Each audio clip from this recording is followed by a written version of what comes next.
شفیع المذنبین سیدنا و حبیبنا و مولانا محمد صلی اللہ علیہ وسلم عبدہ و رسولہ بالہدی و دین الحق ارسلہ اما بعد فاعوذ باللہ من الشیطان الرجیم بسم اللہ الرحمن الرحیم الا تنصروہ فقد نصرہ اللہ اذ اخرجہ الذین کفروا ثانی اثنین اذ ہما فی الغار اذ یقول لصاحبہ لا تحزن ان اللہ معنا فأنزل الله سكينته عليه وأيده بجنود لم تروها آمنت بالله صدق الله العظيم ببركة إن الله ملائكته يصلون على النبي يا أيها الذين آمنوا صلوا عليه وسلموا تسليما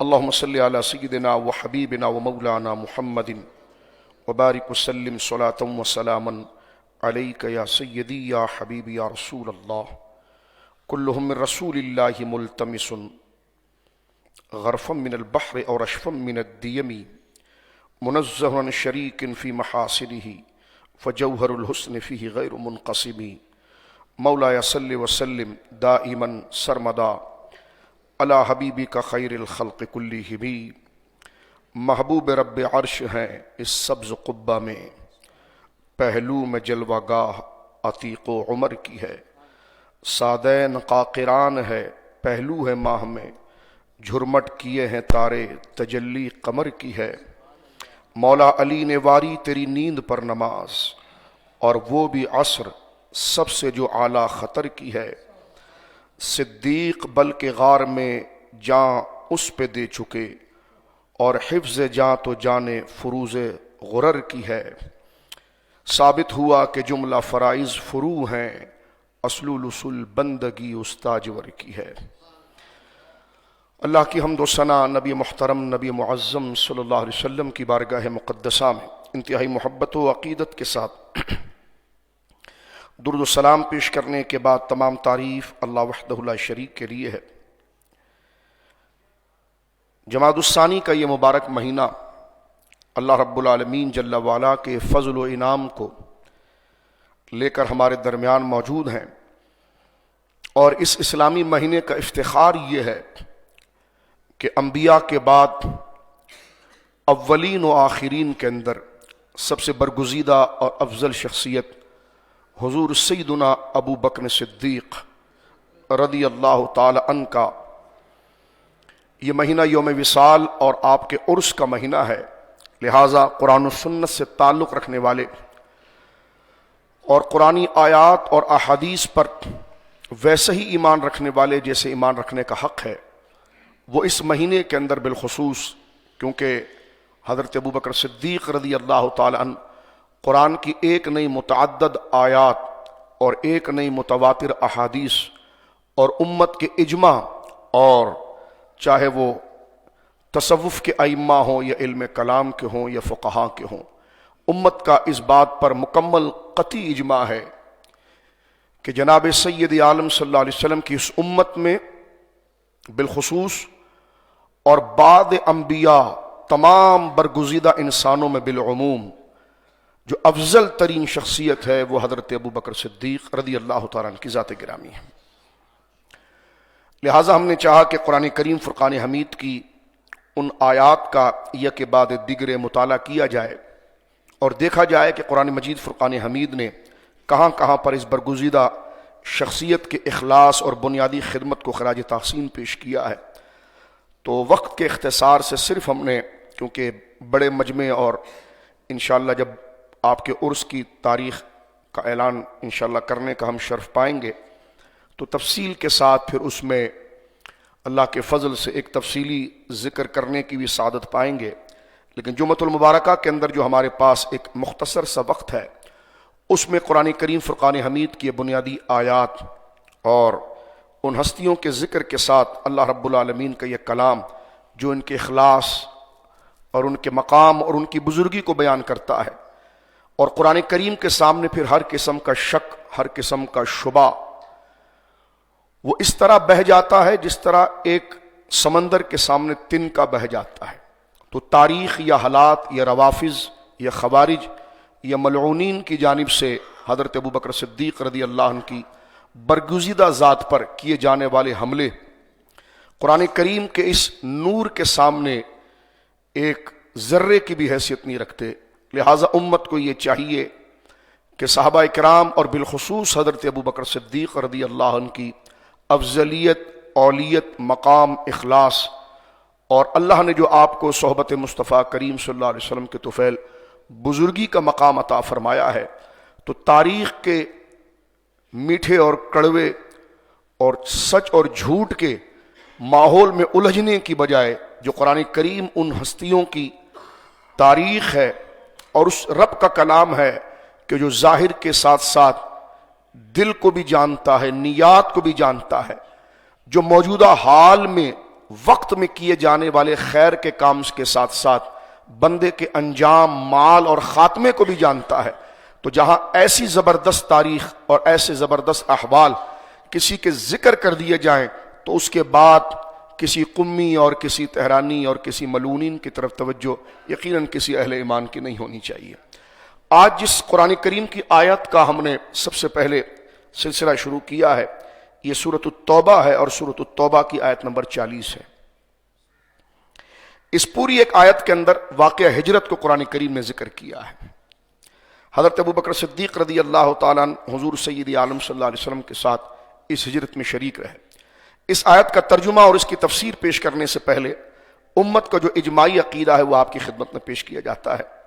شرح عقائد نصفی میں بھی یہ عبارت موجود ہے، مرقات میں موجود ہے، اور عقائد تحاویہ بھی موجود ہے، تمام علم کلام کی کتابوں میں اور تصوف میں بھی یہ موجود ہے کہ حضرت سیدنا انس بن مالک اور سیدنا امام اعظم ابو حنیفہ رحمہ اللہ اور جمیع علماء اہل سنت اور تمام امت نے جو اہل سنت کی پہچان بتائی ہے وہ یہ ہے کہ وَمِنْ عَلَامَاتِ أَهْلِ السُّنَّةِ أَن تُفَضِّلَ شَيْخَيْنِ وَتُحِبَّ الْخَتْنَيْنِ۔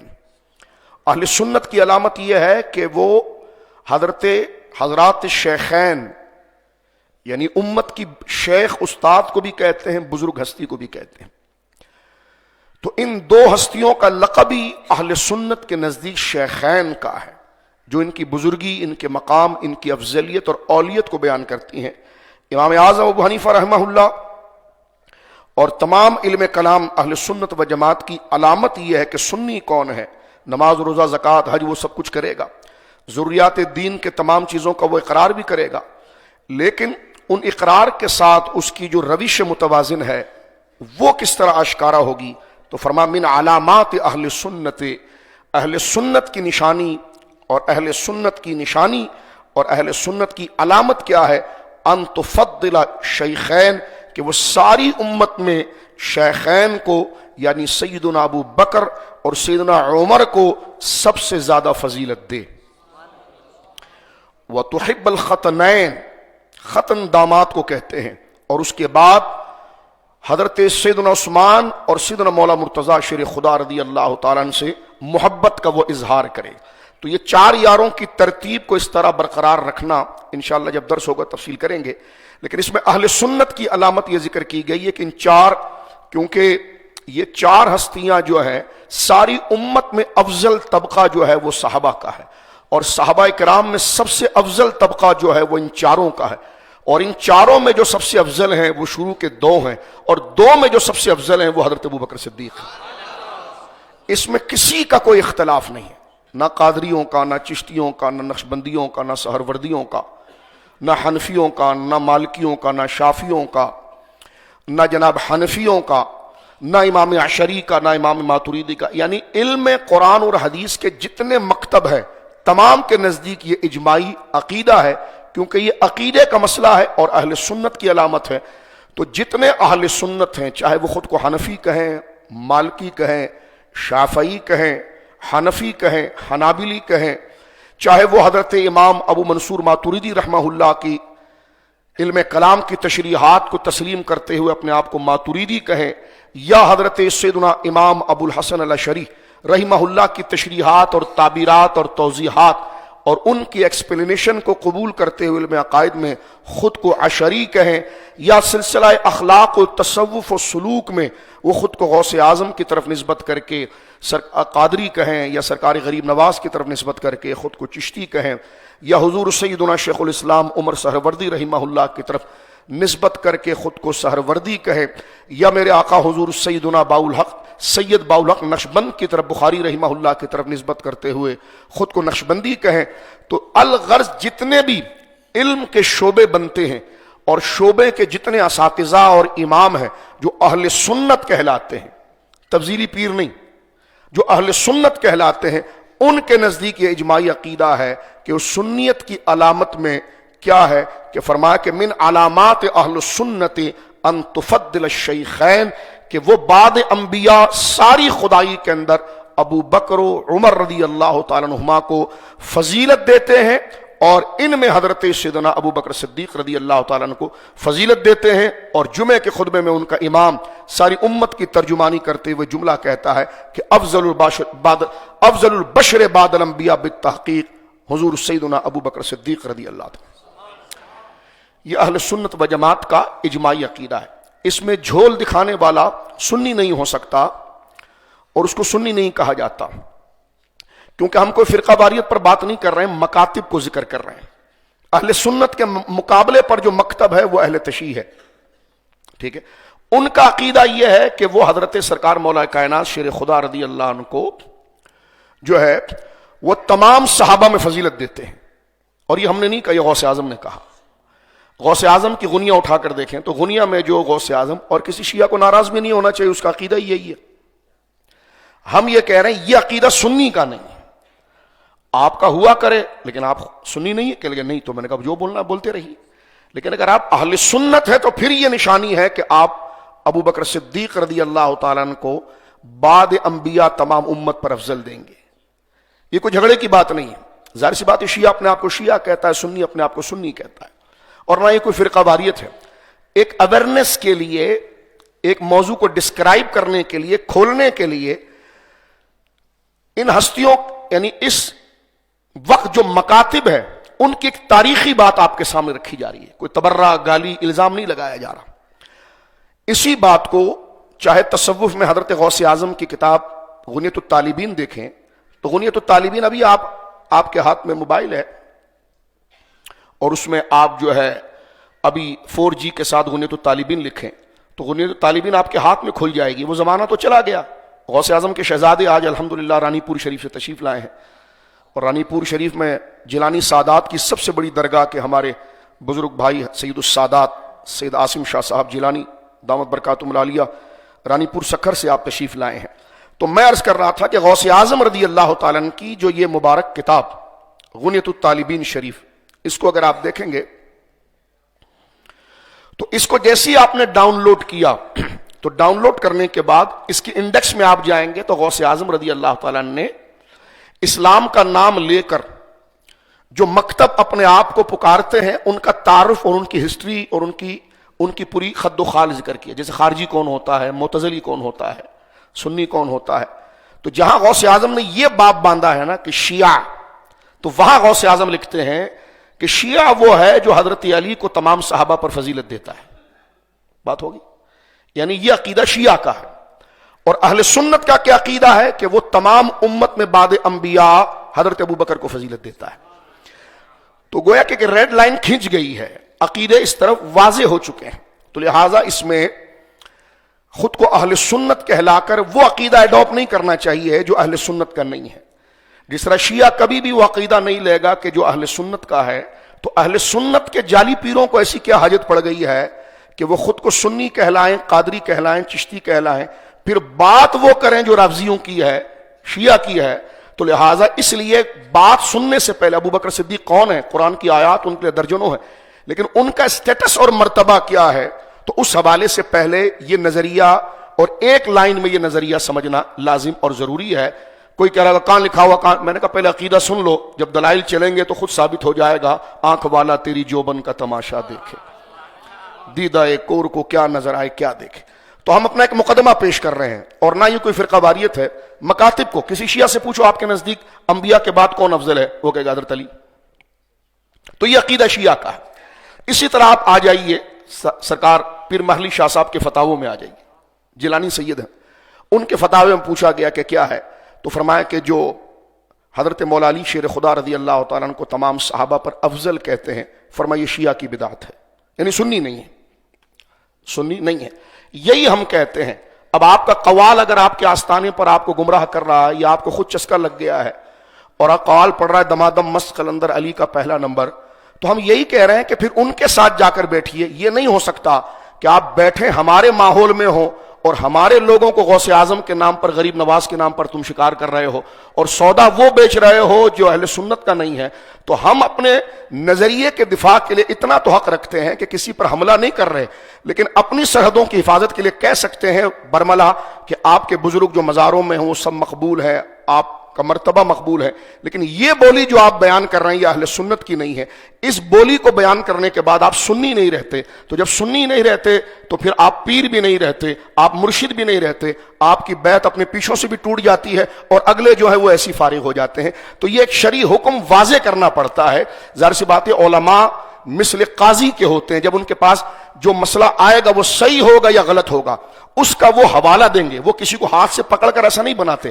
اگر کوئی عمل سامنے آتا ہے تو پوچھا جاتا ہے یہ عمل ٹھیک ہے یا غلط ہے، تو لہٰذا یہ عمل جو ہے کہ جو ہمارے ماحول کے اندر لایا جا رہا ہے، اور بالخصوص اس حوالے سے کہ جناب جو ہے وہ حضرت ابوبکر صدیق رضی اللہ تعالیٰ سیاست میں پہلے ہیں اور حضرت علی مرتضیٰ شیر خدا رضی اللہ تعالیٰ عنہ جو ہے وہ روحانیت میں پہلے ہیں، یہ اہل سنت کا عقیدہ نہیں ہے۔ آپ سنی ہوں گے تو پھر آپ کو اس دائرہ کار اور اہل سنت کے اس کرائٹیریا میں رہنا پڑے گا، یا پھر آپ واضح کریں اپنی گفتگو سے کہ جو آپ کہہ رہے ہیں تو وہ اہل سنت و جماعت نے کہاں پر اس عقیدے کو قبول کیا ہے۔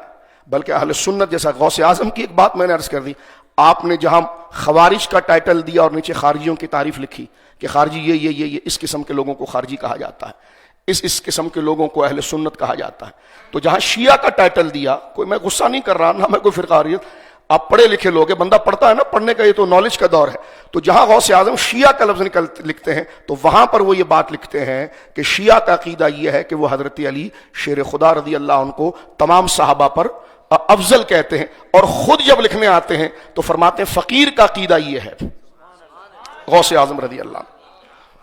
فرماتے ہیں قرآن مجید میں اللہ نے ذکر فرمایا ہے کہ وہ ربک یخلق ما یشاء یختار، اللہ فرماتا ہے ہم جسے چاہتے ہیں پیدا کرتے ہیں اور جسے چاہتے ہیں اس میں محبوب بنا لیتے ہیں۔ بالکل اپنے پیروں کی، اپنے تعویذ دینے والوں کی، اپنے دم والوں کی محبت کو ہٹا کر سنی بن کر بات سنیں، ورنہ بات کچھ سمجھ میں نہیں آئے۔ کسی نے کوئی کینسر کا علاج کر دیا ہوگا تو آپ اس کے من میں نہیں بات غلط ہے، تو میں نے کہا نہیں، شریعت کا درجہ پیر حاصل نہیں کر سکتا، پیر شریعت کے تابع ہوتا ہے۔ شریعت جس طرح ہم پر حاکم ہے ویسے بابا سائیں، یہ وہ پیر ملنگ قلندر سید، یہ سب پر حاکم ہے۔ تو پیٹھ پیچھے جو صفوں کے اندر آپ علاج کے نام پر جو عقیدہ دیتے ہیں، ہم آپ کو دعوت فکر دیتے ہیں کہ ہم بڑے ادب کے ساتھ آپ کے حضور حاضر ہونے تیار ہیں، لحاظ کے ساتھ۔ آپ جو چھپ کر پیچھے سے لوگوں کو اس عقیدے پر تیار کرتے ہیں، تو پیر صاحب عقیدہ تو چھپانے کی چیز نہیں ہوتی، ظاہر کرنے کی ہوتی ہے۔ تو ہمت کیجئے، ہمیں بلائیے یا آپ ہماری دعوت پر تشریف لے آئیے۔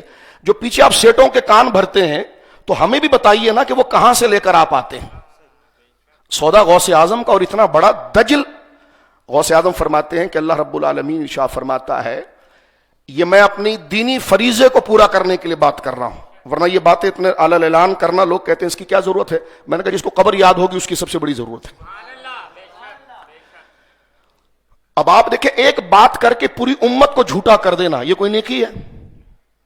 یا سچوں کی بات کو آگے بڑھانا یہ نیکی ہے؟ اب یہ بات کرنا جو میں نے عرض کیا غوث اعظم کے حوالے سے کہ ساری امت کو جھٹلا دیا گیا اور یہ عقیدہ گڑھ لیا گیا، تو میں تیرے کو پیر اور بزرگ و سائیں اور پیر مان لوں اور ساری امت کو میں جھوٹا کہہ دوں، تو یہ کون سی ذہانت ہے؟ کیونکہ انہی کی وجہ سے تو میں نے آپ کو بزرگ مانا تھا، تو لہذا اس میں جذباتیت میں آنے کی ضرورت نہیں ہے۔ اب دل میں ڈالنے والی بات اللہ کی ہے۔ ایک مبلغ، ایک ناصح کا کام ہوتا ہے وما علی الا البلاغ، وہ صرف پہنچائے گا.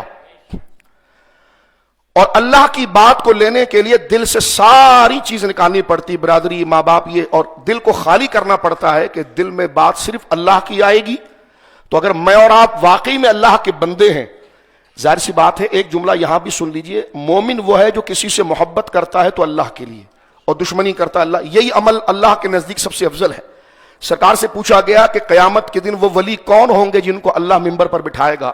تو فرمائیے وہی ہوں گے کہ الحب فی اللہ والبغض فی اللہ، جنہوں نے محبت اللہ کے لیے کی ہو اور دشمنی اللہ کے لیے کی ہو. تو لہذا اب ہمیں چاہیے کہ کسی سی محبت کے لیے محبت ہماری شرعی ہونی چاہیے. ایک بندے کا چہرہ ہمیں اچھا لگ رہا ہے اپنی طبیعت سے، ایک بندے کی بولی ہمیں اچھی لگ رہی ہے اپنی طبیعت سے، اس کی باڈی لینگویج، اس کی شخصیت اچھی لگ رہی ہے اپنی طریقے سے، توجہ سنیے، ہاں اچھی لگ رہی ہے، لیکن اس کی بولی یا اس کی صحبت ایسی ہے جو دین کے خلاف ہے، تو پھر محبت شریعت کے تقاضے ہوگی. دل بھلے چاہے اس کی طرف جانے کا، یہی تو آزمائش ہے. دل نہیں چاہتا کہ حرام مال زیادہ کمائیں، کیونکہ حلال تو تھوڑا سے ہوتا ہے، لیکن آپ اپنے آپ کو بچاتے ہیں کیونکہ شرعی محبت کے لیے آپ اس سے پیچھے ہٹیں گے. کیوں؟ اس لیے کہ آپ کا نفس چاہتا ہے کہ اس سے پیار کرو، لیکن دین کہتا ہے کہ اس سے پیار نہیں ہوگا. تو بندے کو چاہیے کہ وہ محبت ذات کو آگے نہ کرے، شرعی محبت کو آگے کرے. یہی ڈسپلن سیکھنے کے لیے میں اور آپ نماز میں آتے ہیں. یہ ٹائم لوگوں کے سونے کا ہے جو رات بھر جاگتے ہیں، لیکن آپ نے نماز کے وقت گھروں کو چھوڑ کر، کاروباروں کو چھوڑ کر، قیمتی مال کو چھوڑ کر مسجدوں کی طرف آئے. کیا مطلب؟ نفس تو یہ چاہتا تھا، خواہش تو یہ چاہتی تھی کہ ہم کاروبار کرتے رہیں، مال جمع کرتے رہیں، بستر پر سوتے رہیں، لیکن آپ نے نفس کی خوشی کی بجائے شریعت کی خوشی کو مقدم رکھ کر یہ کیا. تو نماز نے آپ کو سکھا دیا دین کا ڈسپلن کہ ہمیشہ اللہ کی مرضی کو آگے کرنا ہے. تو وہ صرف نماز میں سیکھ کر چپل پہن کر بھول نہیں جانا ہے، اس کو اپنی زندگی کے ہر مرحلے میں میں نے اور آپ نے آگے رکھنا ہے کہ محبت بھی شرعی ہونی چاہیے اور بغض بھی شرعی ہونا چاہیے. اب اس سے زیادہ کھول کر کیا بات ہو سکتی ہے؟ میرے پاس تو اور کچھ بھی نہیں ہے سمجھانے کے لیے. اس سے زیادہ میں اور کیا اپنے آپ کو سمجھا سکتا ہوں اور آپ کو سمجھا سکتا ہوں.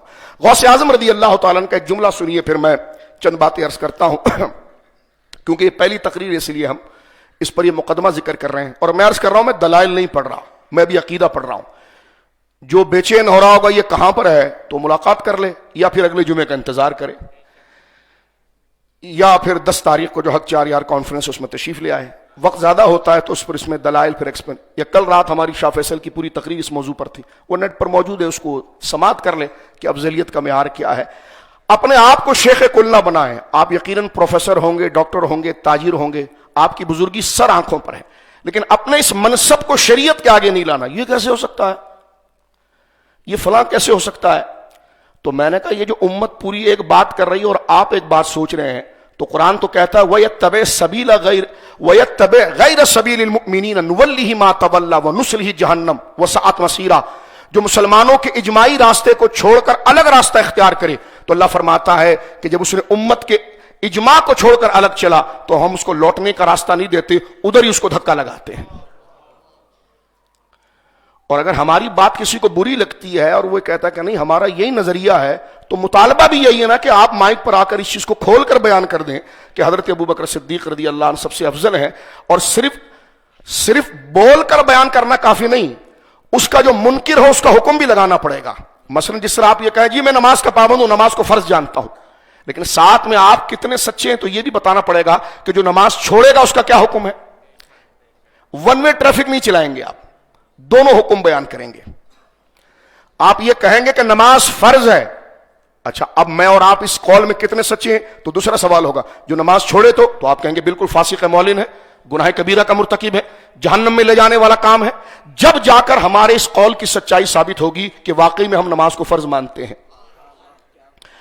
اب حضور پیر صاحب بزرگوں، ہم تو پیروں کے در پہ پلے ہوئے لوگ ہیں، ان سے نسبت ہماری ہے، لیکن ان کا لبادہ اوڑھ کر جو بولی بولی جا رہی ہے، میں جو کہہ رہا ہوں عقلی تخصیص ہوگی، اس سے مشائخ مراد نہیں ہے.